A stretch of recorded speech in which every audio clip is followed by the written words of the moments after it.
Welcome to episode 11 of the TarPack podcast. Thank you for joining us. As you can see on the screen, we have a special episode for you here today as college basketball season is here. I'm very excited about it. How about you? Well, I'm very excited, even though I'm just being honest. This state team, we just played our first scrimmage game and we beat them by 10. Very shameful, honestly, just 89-79. Like, I didn't even watch the game, but man, when I looked at the score, I'm like, wow. Yeah, we'll get into that later, but starting here, we have the deep dive for UNC basketball's 2023-2024 season. Followed by this, we will also do our NC State version, and then we'll do our football stuff at the end, which won't take as long because Carolina's got an easy matchup, and NC State Miami will round out this episode. But let's get started. Here, as you can see, we have point guard, shooting guard, small forward, power forward, and center, the starting positions in football. Now we will see our projected starters and give us ratings and overalls, kind of like we did with the first episode of the TarPack podcast with the football. So getting us started here, as you can see, R.J. Davis, Cormac Ryan, Paxton Wojcik, Harrison Ingram, and Armando Bacot are the projected starters for UNC basketball this upcoming season, with the potential of Elliot Cadeau sliding in later on down the line, replacing somebody possibly. For R.J. Davis, the senior guard this year, I am giving a 95 overall. I think he's maybe the best guard in the ACC. He proved time and time again to be a better, more consistent player than Caleb Love, and we especially saw that last year. I think when R.J. was not injured with his finger and hadn't had an eye injury after getting poked in the eye, his shooting percentages were near 50%, so he was doing a very good job, and I expected a lot from him this season. He's just a feisty little player, and I give him a 95 here. Shooting guard, transfer, sixth-year senior Cormac Ryan, formerly of Stanford and then Notre Dame. He is a sharpshooting two-guard who has handled the ball a little bit in his career, but his main responsibility in this UNC team is going to be the ability to shoot threes, so that should be what he does best in this scenario. Small forward Paxton Wojcik, a lot of people didn't necessarily expect Paxton Wojcik to be the starter going into the season, but it seems as if he is earning that spot. I'm not sure if it's locked away 100% that he's going to start, but it looks like right now that's going to be the case. He's a transfer from Brown formerly, and also Loyola Chicago. And power forward Harrison Ingram, gave him an 86 grade, the transfer, former five-star from Stanford. He was the Pac-12 freshman of the year back in 2021, his freshman year, and last year he had about the same stats as the year before. So a good player who is hoping to show off more of his versatility and overall game on a better team here in Chapel Hill, where he almost committed to out of high school. And obviously, rounding it out, Armando Bacot, the big man in the middle, the heart and soul of this team. Armando, I gave a 95 as well, the same as R.J. Davis. Armando, assuming he gets less double team looks like he probably will this year, considering how many shooters this team has, I think he's going to have a massive season, probably around averaging a double-double, if not more than that. But Armando has just slowly progressed every single season into a very good elite college basketball player. So what do you think of the starters here for UNC? Yeah, they're very good. Obviously, R.J. Davis, Armando Bacot, obviously they've been here for a long time. They've been in the starting lineup for a long time, and they have a ton of experience. And then, I mean, really, this is all I got to say. It's Carolina basketball. It's the same thing you say for Duke basketball. And, like, Kansas, they're just always good. I mean, that's really just it. Most of the time, they are definitely good. Well, let's get into the bench pieces. We'll start here with backup point guard, at least for now, Elliot Cadeau, five-star reclassified freshman. He is going to start as an 83 here. I think he has maybe the highest potential of anyone on the entire team. He possibly is a one-and-done prospect that could be a first-round pick this year. I love Elliot Cadeau's game. Reminds you a little bit of a less athletic Cole Anthony type of player. with even more passing ability, honestly. So we'll see where Elliott ends up. At the next point guard, I have Seth Trimble. He didn't shoot the ball very well last season, which is why he's down here at a 77.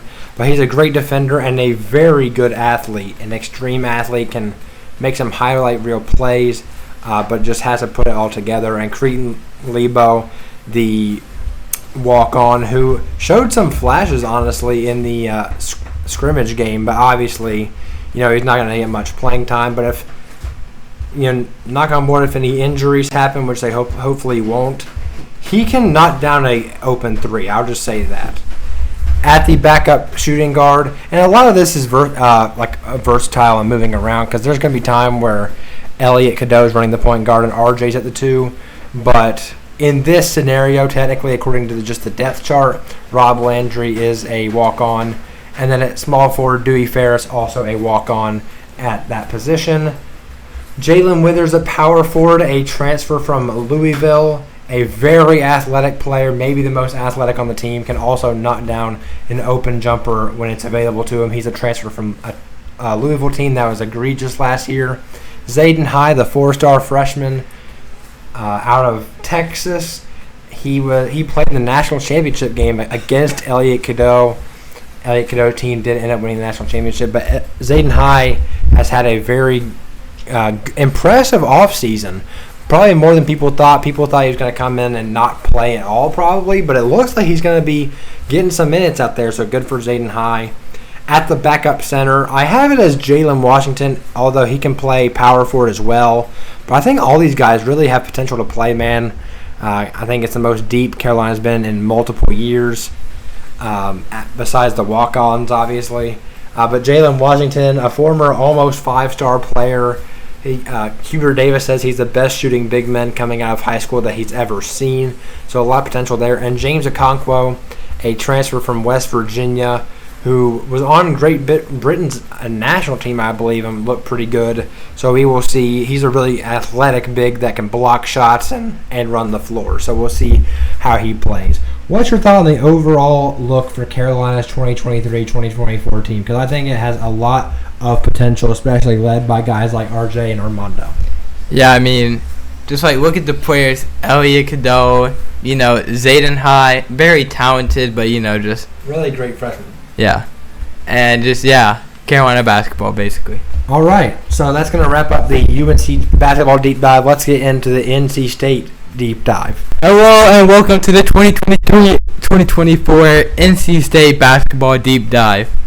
Starting with the point guard of our starting lineup, we got DJ Horn, transfer from Arizona State, averaged 12 in his last year, and he's a average player. He seems a lot to me like Jarkel Joyner last year, that he transferred in his last year and made some big improvements. So I think DJ Horn can really improve. Yeah, I really think DJ Horn could be that Jarkel Joyner. And now Michael O'Connell, transfer from Stanford. He is really not the best player when he played at Stanford. He averaged I'm surprised that he's starting here, but he started in the he started in the scrimmage. I'm surprised he started, but he's just the starter for NC State. And now Casey Morsell. I mean, he is a person where if he gets the ball from the three-point line and is open, he can make it at any time. He's a spot-up three-point shooter, and he's pretty good at defense. And now to Mohamed Dahari, transfer from Butler. No, he's the Missouri transfer. Transfer from Missouri. 78 overall. He averaged 2 points, so obviously that's not really the best stats that you could have. But he played 2 years of community college, and NC State took him, and I really hope we could just make him a way better basketball player. And now DJ Burns, obviously, he is a scorer. He can score anywhere in the best player in the team, definitely. Hook shot, he's just the best scorer on our team. Defense is a struggle sometimes. And now to the bench players. Obviously, Breon Pass, 76, bench point guard player. Now, obviously, he is been on the pack for a while. He has not really played that much, and, his stats are not horrible when he's playing, but we really have not seen him play. He's a good athlete, though. Yeah, he has that dog. And now we got Jordan Snow, walk on. So, yeah, he's a 66. And then we got Kevin Keefe's son, KJ Keefe, walk on. Yeah, that's basically it. Then Jaden Taylor. Here's the Butler transfer. Yeah, Butler transfer. He was a very talented player at Butler, too. Yeah, he did good. He did good there. I'm surprised he's not starting on Yeah, I was really expecting him. And then we got Cam Woods, the A&T transfer. I mean, man, a lot of transfer on this team. And then Alex Nunley. Yeah, he's a walk-on. And then MJ Rice, old Kansas 5-star. Man, it's just really weird how he was a 5-star and now he's on this team as a bench player. I mean, he got potential. He's got to he's a very raw player. Yeah, you just got to put it all together. And then LJ Thomas, obviously he's been on the pack for a while. Really never even had any play moment. And now we got Dennis Parker. He's a freshman now. Really never seen him play college basketball. So, yeah, he's going to get that 69. And then we got Ernest Ross. Obviously, we saw him cook against Miami last year. And that's basically it. So, I mean, he's just a tall 4-star that has potential. And then we got Ben Middlebrooks. Man, all I can think about him, man, how is he even on state? I mean, how he owned us so hard last year. I mean, he cooked us. I mean. Yeah. So what are your overall thoughts on this team, and what do you think their potential is for this season? Do you think they can – I mean, I don't know. Do you think it's the NCAA tournament team? I mean, if I'm being honest, I hope they can make it. But this team's definitely worse than last year. No Traquavion Smith, no Jarko Joyner. It's definitely a worse team. I think if a guy like MJ Rice and like Mohamed Diarra can step up and – play to their potential, then you have a chance to be way better I feel like right now. If our transfers can show out and play very good, we could be a very good team. All right, so that wraps up the NC State deep dive. Let's get into the football previews for this week. All right, let's get into the UNC versus Georgia Tech review. Really ashamed of this team's performance this week, to be honest. Really just mainly the defense. The offense did their job. They had a couple kind of shoot themselves in the foot type moments where they had some penalties that ended drives. But Drake was phenomenal. Drake May was fantastic. Marion Hampton was fantastic. It's just very unfortunate that Gene Chizik and the defense decided to have such a stinker in this game and refused to, put an end to the run game of Georgia Tech, which is really all they had to do. I mean, it really is. If they got to stop the run, they could have done that. But the D-line continues to be a horrendously massive issue for Carolina. Very little pressure outside of Kamen Rucker, and the run defense seems to get worse and worse each week. So that's a really bad sign for this team. But it is kind of a get-right game against Campbell this week. They should be able to install some new plays and refresh some stuff on defense without having to worry about game planning for a team like Campbell. So this should be a good way to enter the final 3 games of the season after Campbell. So speaking of that, let me finish with our top 3 players of the game. Obviously, number 1 is Drake May, not even close. Drake May was phenomenal. Well, I guess I shouldn't say close because Marion Hampton's right there at number 2, but Drake was phenomenal. He was the best quarterback in college football this past week, according to PFF, and his stats were just phenomenal this week. Marion Hampton was also tremendous. He was running the ball consistently, really outside of the fourth quarter, and that's when Georgia Tech just stopped allowing them to run. They're like, nope, you're going to pass on us if you want to win the game, which they obviously can, but the defense couldn't stop a twig from blowing around in the wind or whatever term it would be. And it's honestly quite hard to have a third player as a player of the week. Kamen Rucker is just so consistently good. I guess I'll give it to him. He's the only seemingly defensive player on the team that shows fight, man. It's really frustrating. But what are your thoughts? I mean, yeah, obviously Georgia Tech came with an upset victory. Obviously, your offense did the job like they do every week.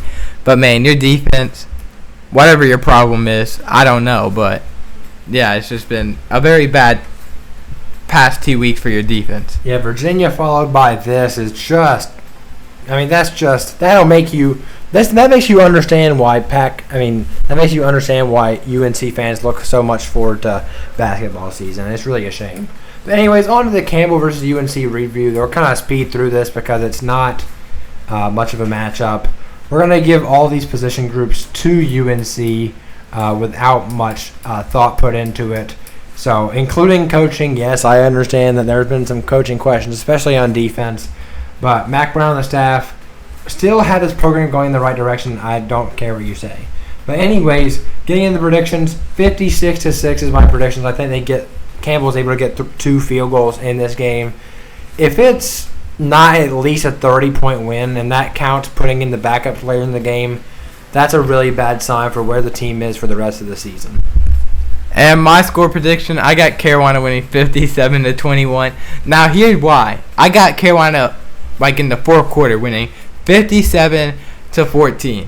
I feel like they're gonna Campbell might score a touchdown early, then they might score another touchdown, and then when the backups are in, they're going to score another touchdown. So don't think I'm crazy for 21, even though most of you probably are going to think I'm crazy for saying 21. But yeah, I got 57-21 Carolina. Not even a close victory. They're going to... Yeah. Travis Shaw's going to get minutes. I'm honestly not even worried about the score necessarily because this should be a win. But it's just, can this team correct things going into the final stretch? I think is what's most important for this team here. All right, so let's get into the NC State versus Miami review and preview, and the UNC versus the NC State versus Clemson review. And now for the NC State versus Clemson review, we're going to start with the top 3 players of the game with the NC State victory. So number 1, Peyton Wilson, interception, pick 6, 8 tackles, got injured in the third quarter, and he's still just absolutely insane. He's had a really great year. Yeah. And then we got Kevin Concepcion, one of the best wide receivers, and honestly, he's becoming one of the best wide receivers in college football. So yeah, he had 90-some yards catching and 50 yards rushing. And now to number 3, we got MJ Morris, NC State's quarterback. Obviously, he has some struggles throwing, but really just throwing no interception and playing kind of consistent against a lot of pressure and stuff. So yeah, those are my top 3. And now to the NC State versus Miami game. Starting with the QB, obviously I'm going to give it to Miami's quarterback. Yeah, let me just start out. Tyler Van Dyke is a very weird quarterback. It seems like he's either really good or very bad. Yeah, obviously I'm hoping for very bad, but yeah, he's going to beat MJ Morris out in this one. And now with the running back, I'm going to give it to Miami as well. Obviously, their whole offense is overall better, even though we might have a better, just Miami is going to beat NC State. And then for wide receivers, I'm going to say NC State had the best wide receiver out of the whole group, but with Kevin Concepcion, but Miami has a more talented group of guys. And now for the tight end, Miami. Offensive line. I mean, our Pac one has not been as good as usually. This one's not even so close. Miami. And then Miami's got one of the best offensive lines. Yeah. And now defensive line, I'm going to give it to NC State. We have been not as great as I feel as usual, but we have still been a very good defensive line this year. And then linebacker, I'm going to say best linebacker in the country, Peyton Wilson. I mean, NC State, definitely. And the secondary, Aiden Wyatt and Shaquem Battle have not been having the best years ever, but they've been good. So, secondary, NC State. And now to the coaching, I'm going to give it to NC State with Dave Doran. It's not hard to be better than Miami's coaching. Now, obviously, Dave Doran has had some mistakes, but I still love Dave Doran and everything. And, Miami coach running against Georgia Tech. Yeah, that. So, my score prediction, I'm going to say Miami's going to win 27-24 just because I know Miami is the better team, but obviously I have a lot of faith in our team that we can win this game. And that we will win this game. I'm going to go 24-14 Miami. I think it's a really gritty defensive game. I do think that MJ Morris and crew struggle to score very many points in this game, but I think the Pack defense also does a really good job at holding them low. But I think Tyler Van Dyke is able to make enough plays to win this game out. I think there could be like 3 or 4 interceptions thrown in this game, but I think Miami does come out on top on the road here. But I also wouldn't be surprised if NC State wins. Yeah, I really feel like if we just give Kevin Concepcion any open space on the field with catching, I mean, he could catch like head tap or anything, but I mean, I would say we should do some trick play of running behind and then open space for Kevin Concepcion. That's how he got that 50-yard run. We should do a wide nose for Kevin Concepcion. I mean, he's just one of the most talented players on our team. Yeah, jet sweeps seem to work a lot in college. Yeah. So, yeah, that's our predictions for Miami versus NC State. All right, thank you for joining us for episode 11 of the TarPack podcast. Can't wait. Looking forward to college football and now college basketball. There will be both of those going on before we see you guys again in episode 12. So thank you guys for watching us, and follow us on Twitter, the TarPack podcast, and go Heels. Go Pack.